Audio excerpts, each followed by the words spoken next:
The views and opinions expressed do not necessarily reflect those of Access Fort Wayne, the Allen County Public Library, or any other supporting groups. If you'd like to produce a show, call us at 260-421-1250.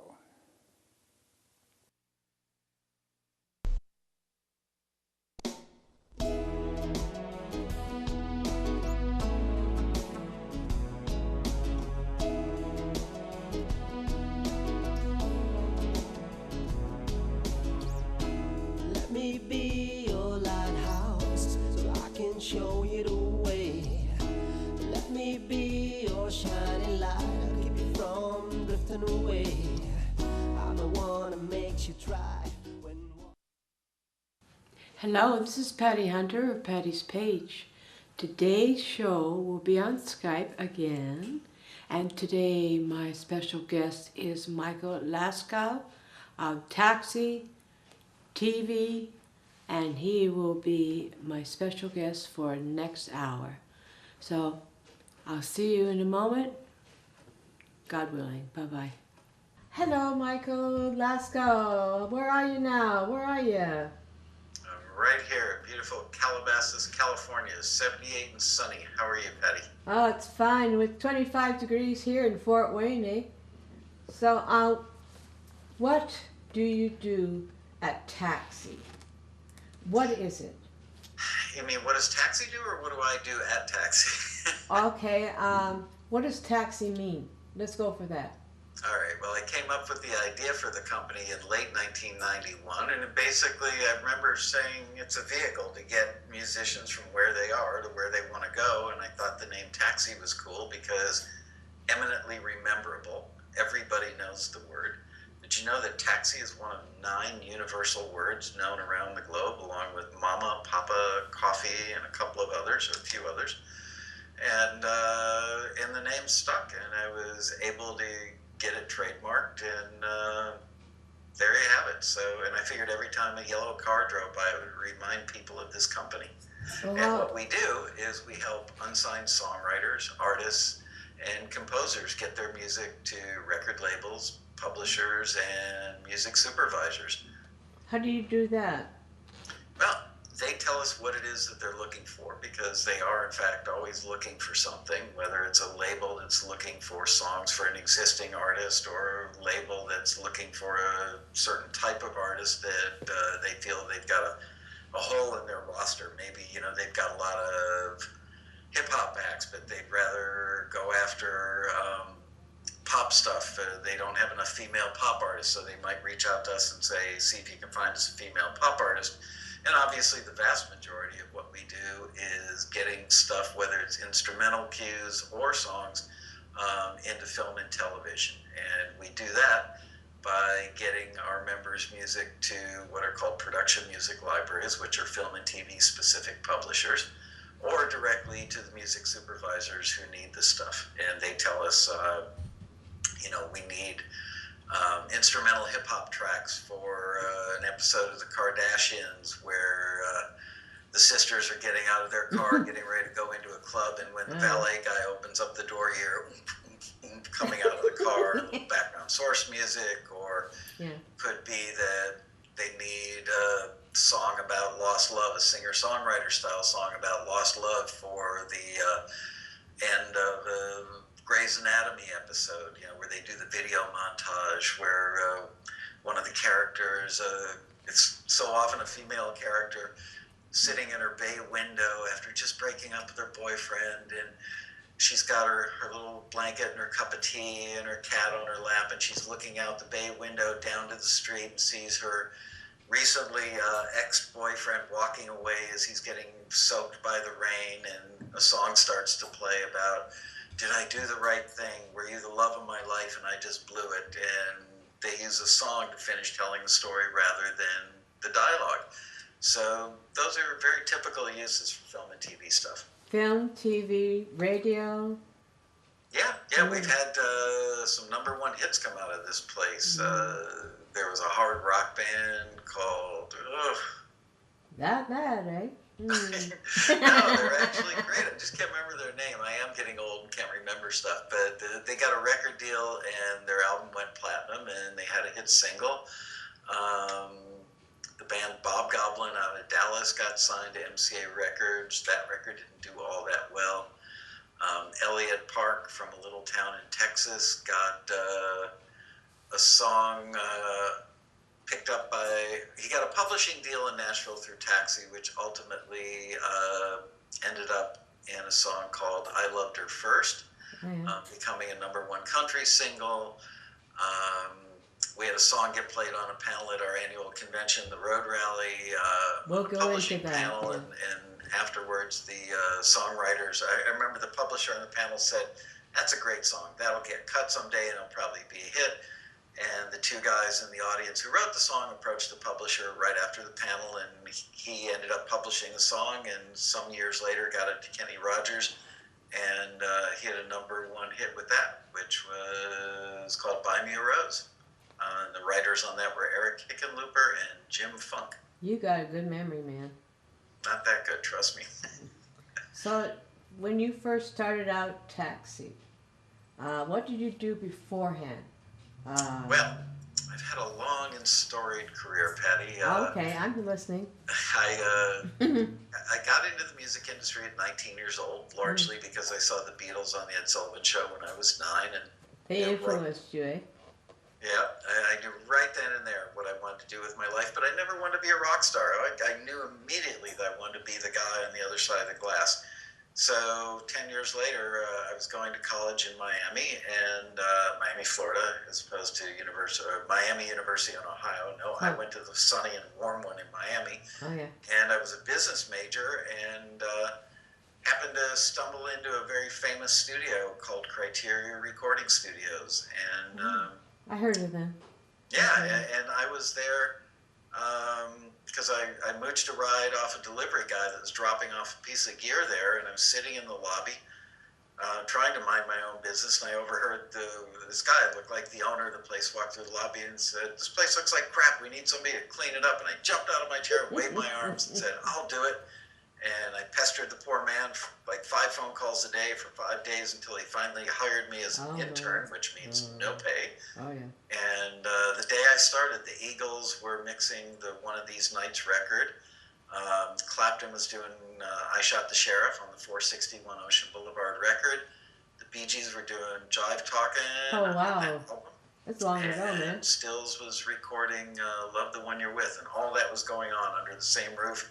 And I got to do pizza runs and write out tape box labels and route mic cables and do anything they asked of me. And I worked my way up, and eventually I became an engineer. And a couple of years after that, I started producing baby bands. And every now and then I'd get a call from a record label that just signed a baby band, and they were familiar with my work. And so I did that for years. And when my first daughter was born, I was never home.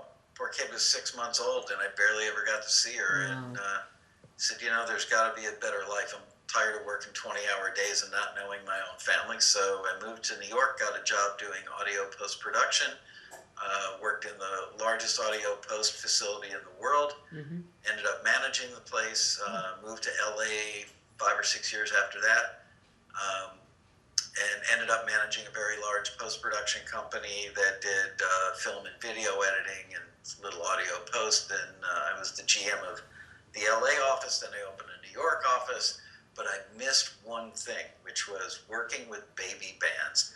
Even though eventually I got to work with people like Clapton and Crosby, Stills, Nash & Young and Firefall. The very people that you were admiring, right? Yeah, they were my heroes, and I got to work on records with these people. But the one thing that really always excited me the most was working with baby bands that came into the studio for the first time, looking at the look on their faces when they came in the control room and listened to the first playback of like a really good take. That to me was exhilarating, and I missed that. I'd gotten so far away from music running these post-production companies that one day I was reading about this new company called America Online that only had 100,000 subscribers at the time. It was late '91. And I had the idea, gee, maybe I could use something like this America Online thing to disseminate information as to what the record companies and publishers are looking for, and then send the music back to them. Do you consider yourself a teacher? Do I consider myself a teacher? Yeah.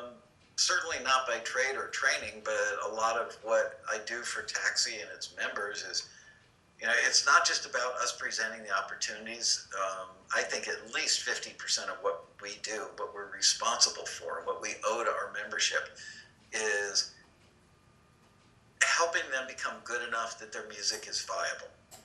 It's one thing to offer opportunities, but look, most people aren't going to get the deal. Most people aren't going to get a record deal. Most people aren't going to end up with their song or a piece of instrumental music in a TV show. So we feel like it's our job to educate our members, to take them from being a C-level person to a B-level to an A-level so that they can finally start living their dream. Okay. You have been my mentor for the past 5 years, eh? Cool. Yeah, I know you're a loyal watcher of TAXI TV, which I appreciate because I really enjoy doing the show. Yeah. You are very learned in everything that you speak about. You have good guests, expert guests coming on. Robin, for one, Robin Fredrickson. Yeah, Robin Frederick she's like a genius at taking songs apart and finding out what works and what doesn't, and guiding people to taking songs from good to great. That's what she does. I have one of her books. I should get the other, eh? I've got one of them sitting right here. I keep it next to my desk at all times. Shortcuts to Hit Songwriting. Oh, I got the other one, Film, TV and Film. The Film and TV book, which, amazingly, this one outsells the other one. I should get that one, though. The Film and TV book is the only book on the market about writing songs for film and TV, which is a different discipline than writing songs for records and radio. Yeah. So if any of the people watching your show are the type of people who want to get their stuff in film and TV, they should understand that it is a little different and in some regards kind of easier. And Robin's book is amazing. They should all get it. What's and the yes, difference? I should disclose that I make a couple bucks every time they buy one because I am the publisher. All right. High five. Let's talk about the rally. Road Okay. Rally. Hey. How long has that been in existence? Ever since Taxi's been? No, actually, the rally, I think I started this will be the 20th rally coming up in November. The first, I think November 3rd through the 6th of 2016. Ah. I had owned and operated TAXI for a few years and was frequently invited to be a panelist at other conventions. And I found them to be disappointing.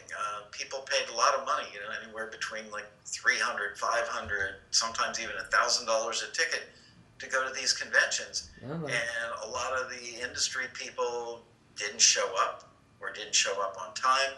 You'd walk into a ballroom for a panel and it would start 20 minutes late, and people that were supposed to be there weren't there. The panels weren't well moderated, so the panelists would all just kind of tilt back in their chair, say, yeah, I'm an A&R guy, it's a really cool job, I get to go out to clubs and check out bands all the time. And dude, if you're good enough, I'll hear about you sooner or later. And that's about all the advice they gave. And I thought that was pretty disappointing. So you had to discipline it, structure. Yeah, I mentioned it to some of my staff members. They went, wow, that's a big undertaking. And mentioned it to some of our members. And they go, yeah, we've all had that same experience. So sure, go ahead. And we did our first convention, like I said, 20 years ago, and we had about 300 people show up for it. And it went really well, and they loved it. We've expanded it. Back then, it was just 2 days in the ballroom with probably 3 or 4 panels a day. Yeah. And we were very proud that it was, well moderated, and the panelists showed up on time, and showed up, period. And then we expanded it a few years later to a larger hotel, and we started getting, 1,000 people showing up. Now it's over 2,000 people that show up. But we also added breakout classes, of which there are typically 75 to maybe even 90 or more breakout classes during a 3.5-day weekend. We not only do the classes in the main ballroom panels, we also do a thing called one-to-one mentoring, where everybody who wants to can sit down with the industry mentor of their choice Right. and get 15 minutes to play their music and ask for advice and get feedback on their material. And we do another thing called the Mentor Lunch, which is a luncheon with about 300 people, 30 tables that each hold 10 people, and we put an industry person at each table and kind of rotate them around the room. So all the people who are dining get to ask questions of at least 5 or 6 different mentors during that luncheon. So that's the Road Rally, and we're damn proud of it. Well, how often how often do you do the Road Rally a year, annually? Once a year, Yeah. and that's plenty. People often say, why don't you do 2 or 3, or why don't you do one in Chicago, or do one in New York, or do one in Dallas? It's such a huge undertaking, and frankly, we would need to take a semi wherever we go to bring all the gear and stuff. Not to mention the fact it's free. Every taxi member gets 2 free tickets to what I think is, and a lot of people agree with me, it's the best convention out there, and it's free. You get 2 tickets with your taxi membership. In order to do that, in Chicago, for instance, we would have to send a big truck out there with all the stuff. We would have to fly out. I mean, generally we have somewhere in the order of 100 different panelists, teachers, and mentors. We'd have to fly them all out. And pay them. Yeah, and put them up in hotels. So, all of a sudden, that's why it would be, $500 to $1,000 a ticket. Wow.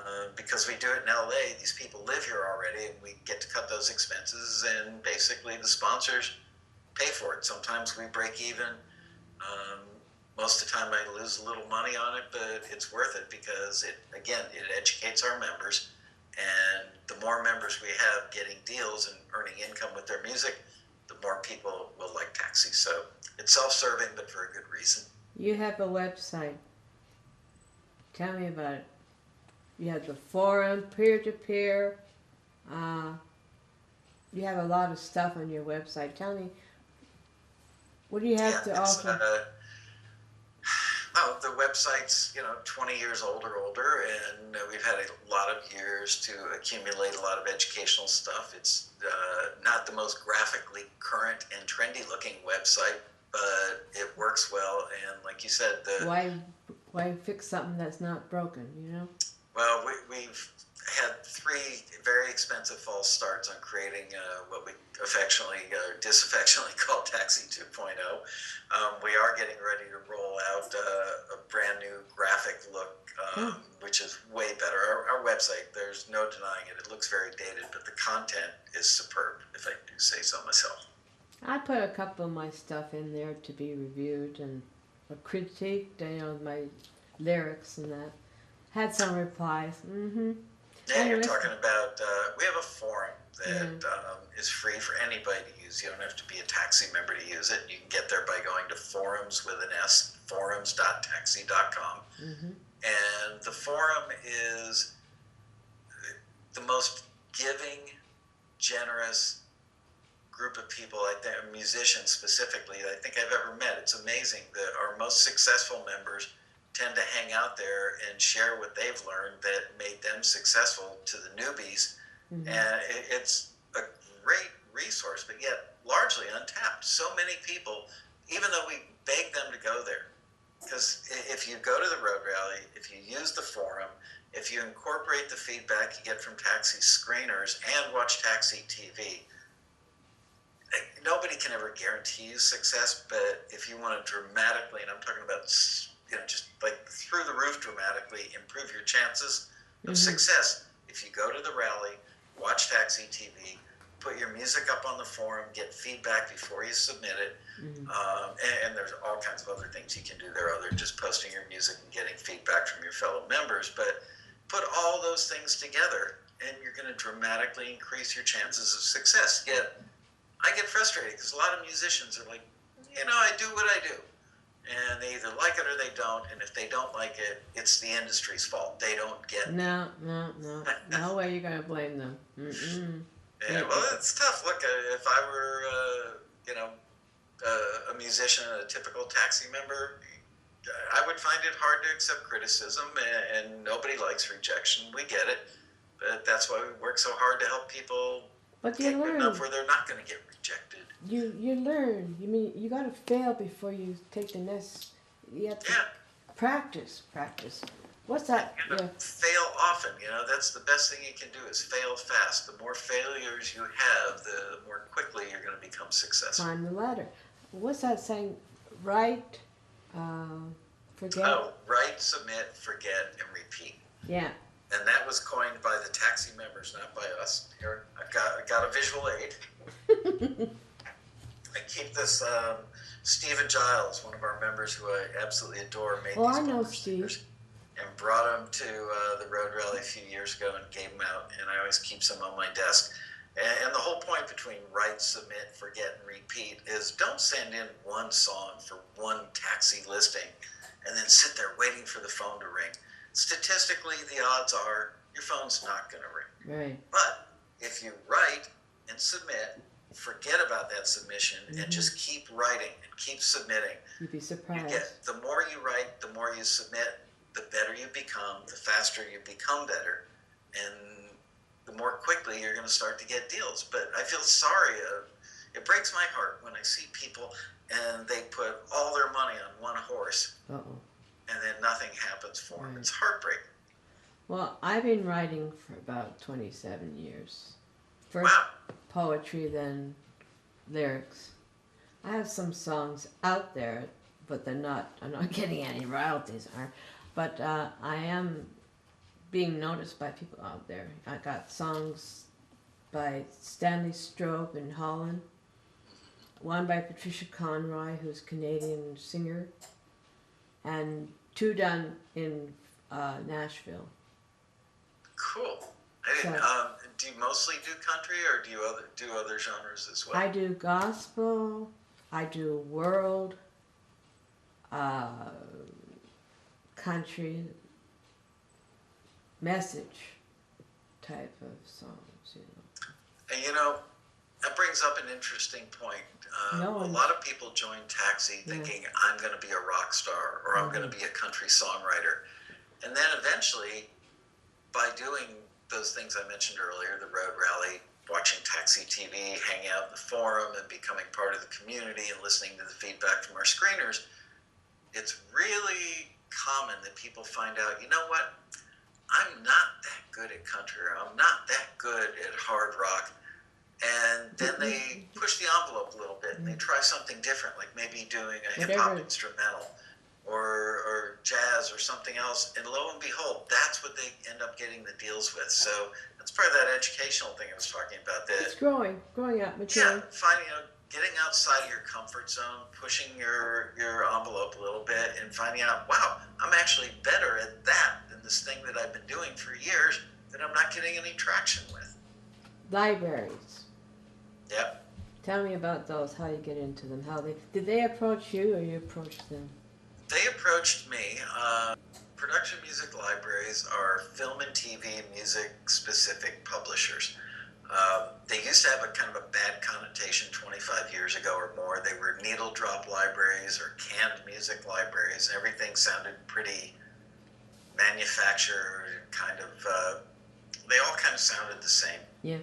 And then I got a call in 1993 from a lady that said, hey, can you find me horrific music? And I said, horrifically bad or like horror flick music? And she said, yeah, the latter. Oh. So we put a listing out there asking our members to submit music that would sound appropriate in a horror flick. And the lady was over the moon with what we sent her. And she started running listings for every genre under the sun. And inside of 3 months or 6 months, all of a sudden our members were starting to get their stuff in TV shows and movies on a pretty regular basis. And word spread to music supervisors, who are the decision makers, as to what goes. Well, sometimes they're decision makers, sometimes it's the producer of the show, but they're the people responsible for finding and licensing the music for TV shows and movies. Oops. No, you gotta stop that, good. Yeah, I'll get rid of that. Question: when you say licensing. Thank you. Just talk about that. Do you help with the licensing? If you've got a song and somebody wants to put it in a TV show, they need to license it from you, meaning that you grant them permission to put it in the TV show or the movie or the commercial. Basically, it's a short little contract, basically a paragraph that says, I grant you the right to use this song on this episode of that TV show on XYZ date. And sometimes you get paid money up front, and other times you get money, well, most of the time you get money on the back end from your performing rights organization, whether it's ASCAP, BMI, CSAC, or whatever country you're from. They've all got a performing rights organization, commonly referred to as a PRO, and they collect the money for the performance royalties, which is what you get when your music is performed publicly, whether that's on TV. In America, you don't get paid for a public performance in a feature film. Unless the film goes to TV, then you get paid for it. Well, that's not fair. Nah. You're even supposed to get paid a performance royalty when your music is played, on a jukebox in a bar, or if you do a concert in a stadium and it's your song that you wrote and you're in the band, you get paid for the public performance of that song. And especially on radio, that's where the really big money is made on performance royalties. Every time the song plays, those spins are counted, and they use some magical formula, and the songwriter and the publisher get a check every quarter according to how many people have heard that song.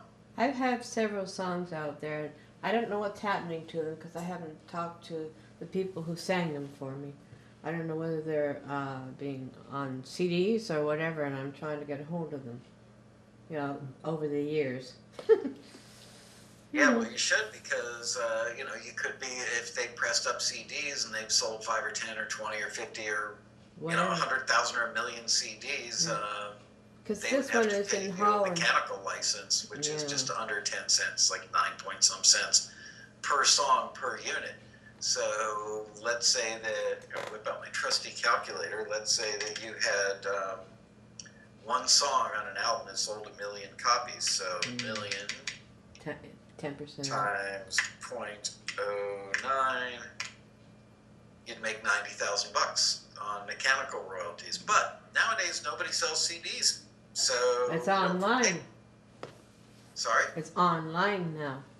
Yeah, and streaming does pay, but it doesn't pay very well. It pays a pittance compared to the combination of mechanical and performance royalties that everybody was used to in the traditional music industry. Is that going out?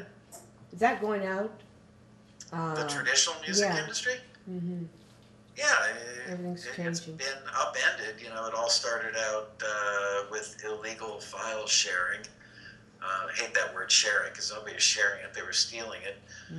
Putting it up on websites for millions of people to download for free, and the songwriters and the artists and the record labels weren't getting paid for that. I'm sure that the people listening to that music got paid when they went to work. But now with streaming sites like Spotify and Pandora, people do get paid, but they get paid so little that you could have, millions of streams of your song and end up getting a check for a couple $1,000. Whoopee. Yeah. How about SoundCloud? Do you know anything? Honestly, I'm familiar with SoundCloud, but I don't know how they pay or what they pay, so I don't want to speak about something that I'm really ignorant I'm kind of curious about that because I have some of my spoken word songs there as well, and so I get nothing. I mean, I work my little tail feathers off, and it's nice to see $1 come in. Yeah, well, you should go to the SoundCloud website and see if they have anything in place to pay you for the number of people that listen. Do you recommend people having ads like you have on your show? Frankly, I don't monetize. I don't get any money from those ads.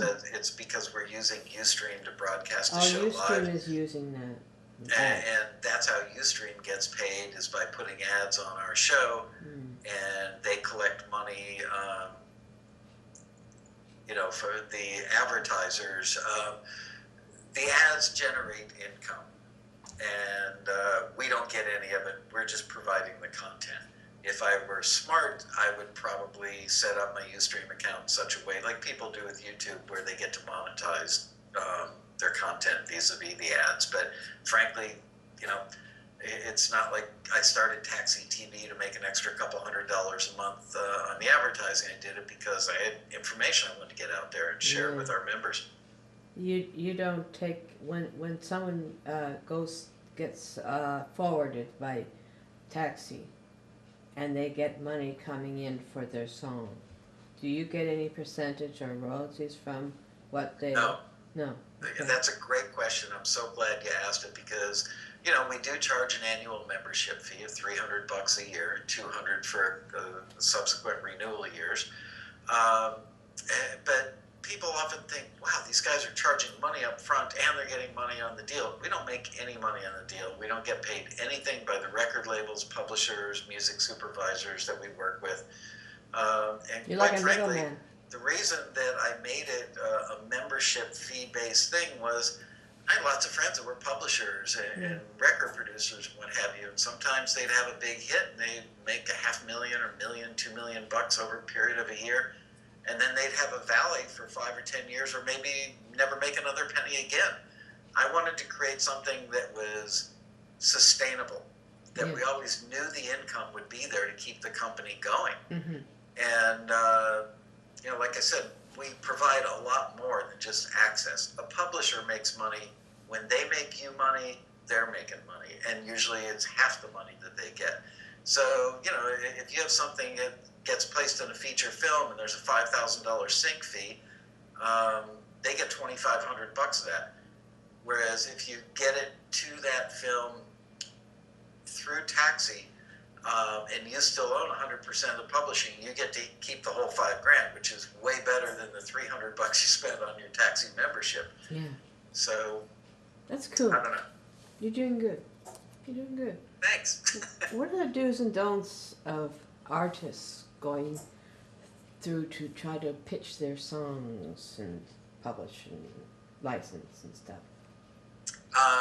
Well, kind of different do's and don'ts depending on the different disciplines, but let's take them one at a time. If you're trying to get a record deal as an artist, which I think sadly a lot of people have given up on that idea because they think it's just too damn hard and it doesn't pay enough, and the biggest reason is, oh, the big bad corporate record companies are going to screw me. And yeah, certainly there have been a lot of people that have gotten the short end of the stick from record labels, no doubt. But Adele, we all know about Adele because she's on a major record label.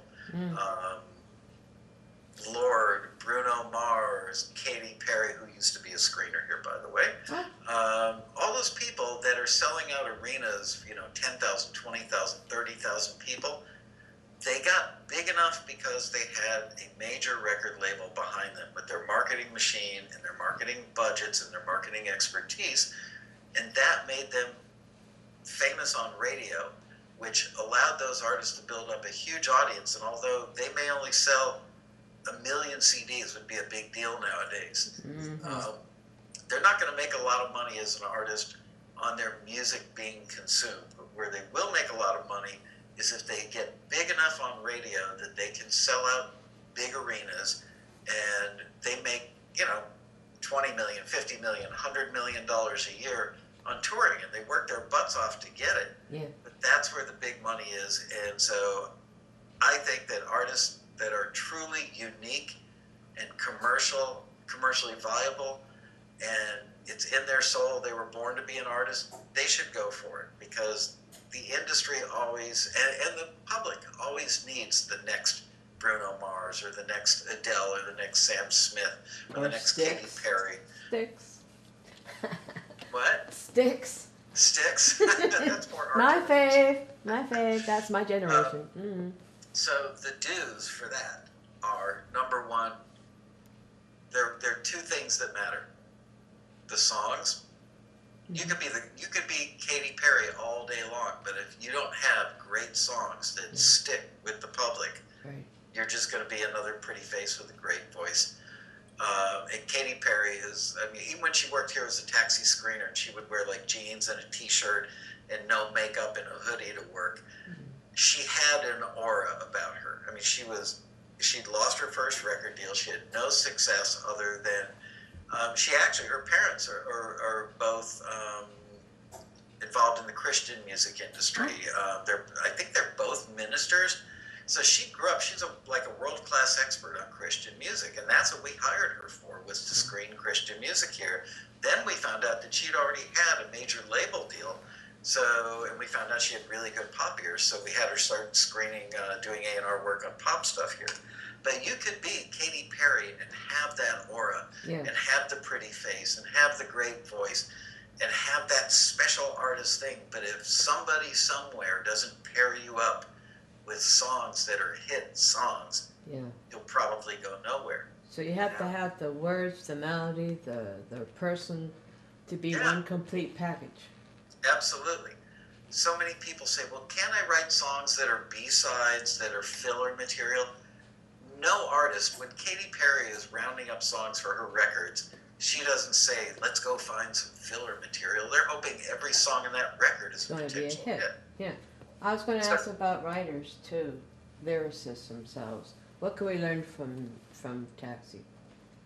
I'm sorry, stay the What question. can writers or lyricists get from Taxi? They get the opportunity to submit their music to Katy Perry when she's working on her next record. She or her label will run a listing with Taxi saying, we're looking for songs for artists a la Katy Perry / whatever. We don't come right out and say it's Katy Perry because we don't want a million people all trying to submit directly to the label or to Katy's management company or whatever, so we have to be a little covert about it. But we give examples of the type of material that they need. And, look, the industry is always really hungry for great songwriters because the industry lives by hit songs. And they can't keep recycling the same writers over and over, year after year after year, decade after decade. Yeah. The writers that were writing hit songs in the 80s are no longer valid most of the time in today's market because their music sounds dated. It's not current enough. So they're always looking for fresh writers that bring something new to the table that sounds like what's currently happening, but pushes the envelope enough that it sounds like not only what's happening now, but what will be happening in a year or two. How does the music industry know what's going to be a hit and what's not going to be a hit down the line? I mean, it's a great question. Do they our govern? People are always thought to have this magical ability to detect a hit. We all think we know a hit when we hear one. Everybody is an A&R person. The public is the ultimate A&R person. People have tried crowdsourcing, putting music out there on websites to see what tests the best. Like Procter & Gamble might test 5 different labels for Colgate toothpaste. Well, that would actually be Colgate Palmolive, but you know what I'm saying. But there's a new deodorant, a new brand of beer, a new brand of toothpaste. They will test in different markets to see what color works best on the label, which font, which artwork, which ads. All that stuff gets market tested. They do that with artists to see which songs are liable to be the best, but with the public. But more often than not, it's guesswork. It's educated guesswork. It's people that have been around the industry for a long time that have a really good sense of what's going to work or what doesn't, and they give it their best shot to pick stuff that they think is going to be a hit. They may send it out to consultants to get their opinions. They may run it by some program directors at radio stations. Do you think this should be the single or that should be the single? Test and it then out. Once it is introduced and played on the radio stations will track all the inbound calls. When Katy Perry releases a new single, you can bet your butt that they're tracking every inbound call in those markets to see, is it getting less calls or more calls than other stuff that's a hit right now? Is it getting less calls or more calls than Katy Perry's last single? And they use that information to decide, all right, is this one a dud that's not going to do that well, or is this one that we should pump more marketing dollars into and really push it because we can make it blow up? They can do surveys too. I've Yeah. been getting surveys via email from Nashville, country, whatever, saying, what is this? Do you like this? A, B, or C? Yes, no, in between. Yeah, that's market testing, just like they would do with toothpaste, deodorant, and beer. So that was under the do column is work on your performance, because you've got to be captivating when you hit a stage, and you've got to be captivating if you're playing a 50-seat club with nothing more than an acoustic guitar. You've still got to be captivating. You want people from the record labels showing up for your showcase going, holy crap, that person's got something magical going on. I can't stop thinking about him or her. All the way home from that show, all I can think about is that person's got that thing. The other thing is obviously the songs. Now, as far as the don'ts, the don'ts are don't sit on your ass. So many people think that I'm so good, and my friends and family members think that I'm so good, and my songs are so good that I can just sit here and wait for the industry to discover me because I'm so good. No way. That's ego, man. Yeah, they're delusional. It would be 1 in 10,000, 1 in 100,000, 1 in a million that are that good. But you know what? If you're not out playing regular gigs and learning how to interact with an audience and spreading the word and building a fan base, that's don't sit at home and you got to build a fan base. Record labels love pouring gasoline on glowing embers. They're not interested in somebody, generally speaking. There are exceptions, of course, but generally speaking, by and large, they're looking for artists that have, let's say somebody's coming out of Indiana. Is this a band that's playing all the universities in the state of Indiana and getting a lot of buzz? Is the band then expanding their touring area to Illinois, Wisconsin, Michigan? Look at that. They're taking off in the entire Midwest. There must be something going on there.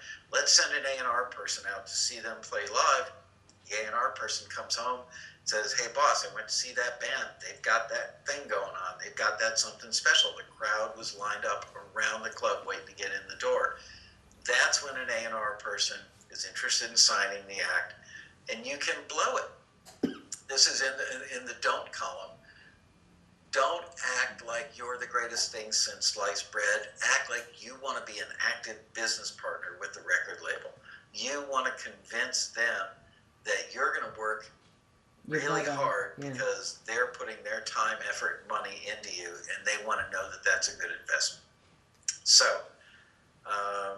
what was the rest of the question about the do's and don'ts for film and TV? Yeah. All right. Okay, I'm beginning to forget what I said. Well, Mamma mia. Under the do column for film and TV is, again, there are exceptions to every rule, but generally speaking, the majority of the music they're looking for should reflect what the current market sounds like. Yeah. You're not going to take a show, I'm trying to think of an example of let's take a show like The Blacklist, which is on NBC, and it's kind of a thriller show. Yeah, I heard about that one, yeah. It's actually a really good show. I love it. Just watched it last night.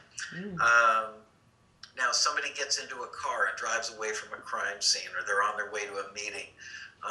They may have music in the background of the car, and that's called background source music because it's coming from a source, which is the car radio, and it's playing in the background under the dialogue. Right. Now, if the song is too specific with its lyrics, where it's maybe, let's say it's a hip-hop beat-driven pop song, but yet the lyrics are about, Seattle. Right. And my girlfriend, whose name is Susie, and my dog, whose name is Bowser. They can't use that because this isn't in Seattle, and there is no girlfriend named Susie, and there is no dog in the scene. So chances are they're not going to want to use that. But if the song is just a general lyric about it's so great to be in love, or it's a beautiful day out, or I'm having a great time, or we're going to go out and party our butts off tonight, those are good general, what are called universal lyric themes. So in the do column, create songs with lyrics that are general and universal like that. Under the don't column would be the flip side, which is don't include specific names, dates, times, or places that can take you out of contention. You may have the greatest song in the world, but if it's got those things from the don't column in there, you've just blown your chances. Unless it's specific for that one scene. Yeah, absolutely. I'll be done. Now, some of the other uses that happen could be a travel show. Or let's take that guy, Andrew Zimmern, who's on the Travel Channel with Bizarre Foods. Yeah. And he goes to different locales. He might go to Cancun, Mexico, or Tel Aviv, Israel, and he's going to, let's say he's going to Tel Aviv, and he's going to be eating falafel and shawarma and what have you. You're making me hungry. They're going to be looking for Middle Eastern music for the background of that. When Andrew Zimmern sits down at the falafel stand and he's munching on his falafel and pita, they're going to want something that sounds Middle Eastern playing in the background. So the difference between Universal and the actual scene that calls for that special music. Right. Okie dokie. Taxi TV. I was sitting in my office working one Saturday 5 or 6 years ago. I tend to work a lot of weekends. And I was sitting here all by my lonesome, 4,500 square feet of office space, working away, quiet, empty, concentrating, and all of a sudden my cell phone rings, and at the time my 28-year-old daughter calling, going, "Dad, check this out. I'm going to send you a link. There's a live camera on a bird's nest on a windowsill, and the baby birds are hatching out of the eggs." I'm like, do I really care? I'm so focused on my work right now. But okay, to make my kid happy, sure. So I click on this thing, and I see these cute little birds, tweet, tweet, tweet, popping out of their eggs. Owls. And it was on this site called Ustream that I'd never even heard about.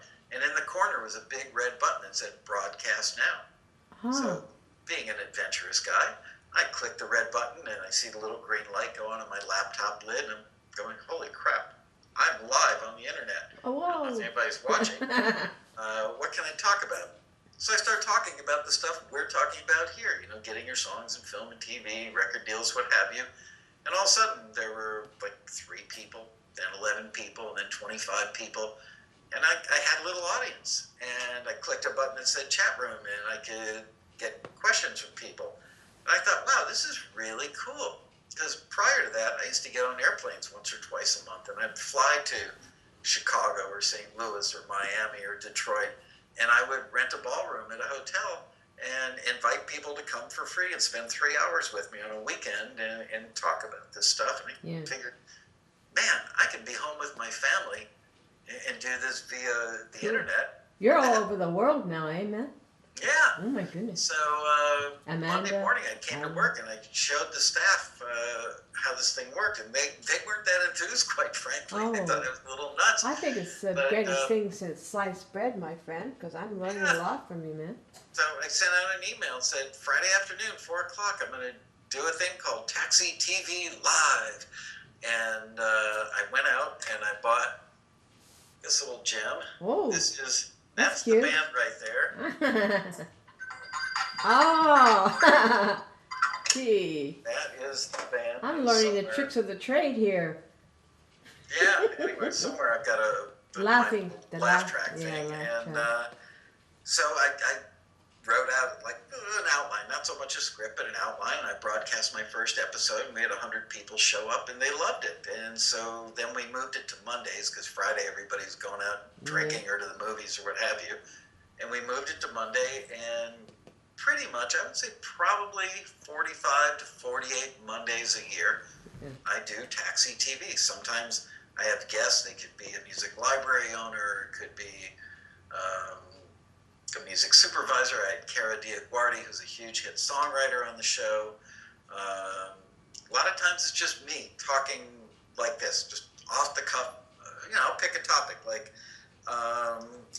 for this coming Monday show, I just started making notes today on a Post-it about talking about, we reference in our listings all the time, easy edit points, less is more, Add live percussion. If you're laying down a rhythm track using MIDI as the basis, and your piece is sounding a little stiff. Yeah. Nobody wants stiff robotic music unless it's, Robot. electro or something. Yeah. So what do you do to make it sound more human? Well, lay down some hand drums or a shaker or a tambourine, something that a human being actually plays, and you'd be shocked how much that helps.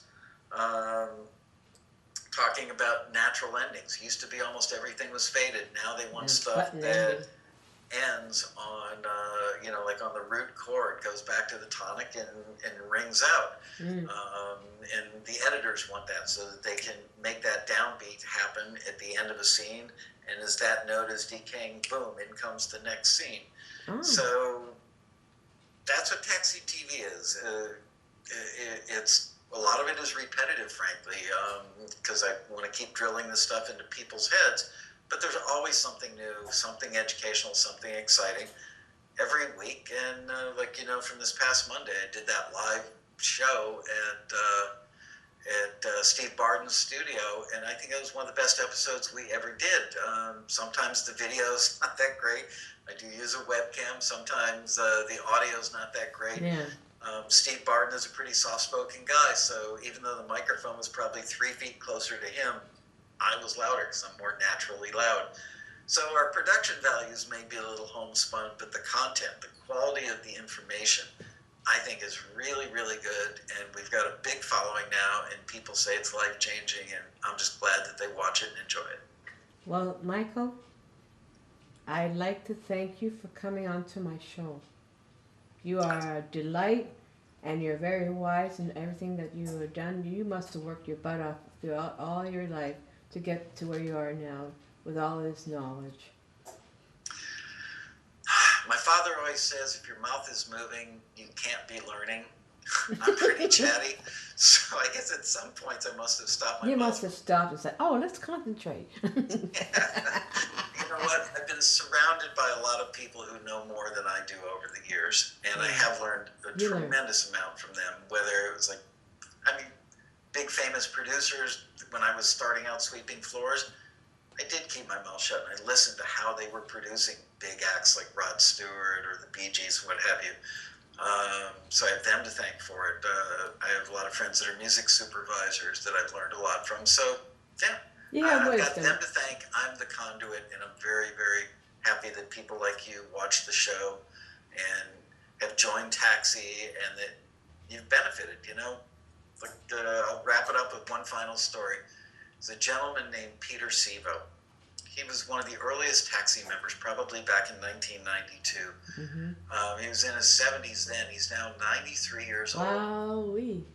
Peter Sevo recorded music back in the mid-1940s, during World War II and just after World War II. And that music sat on a shelf for 70 years. And all he ever wanted was for people to hear and appreciate his music. Finally, a few years ago, we got him a publishing deal. And he's had somewhere around 20 different placements now in, feature films, big TV shows. He's, I'm guessing, probably made, I don't know, $10, $20, $50,000, something like that over the years from these placements. But I spoke to him on the phone.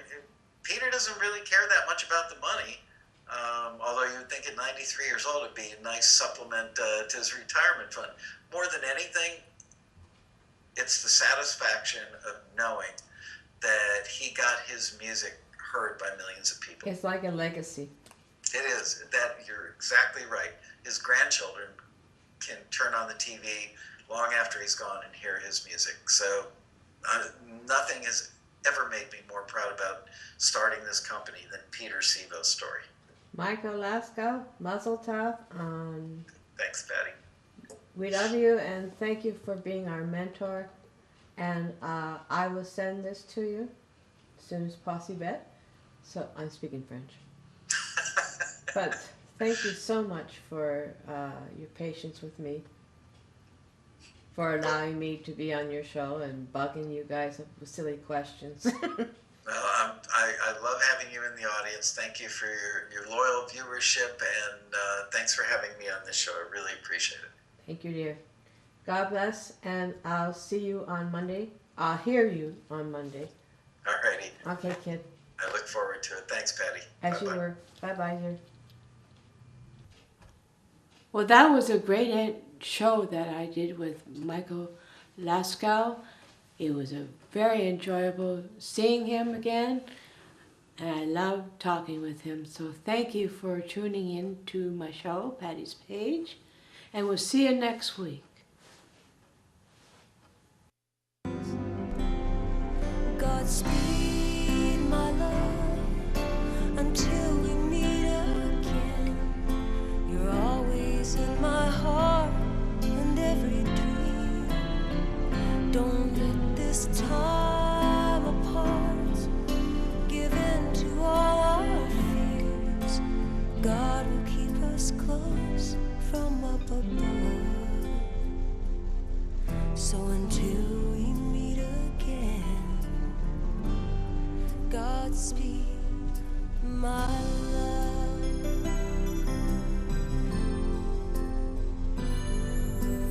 God is with us always.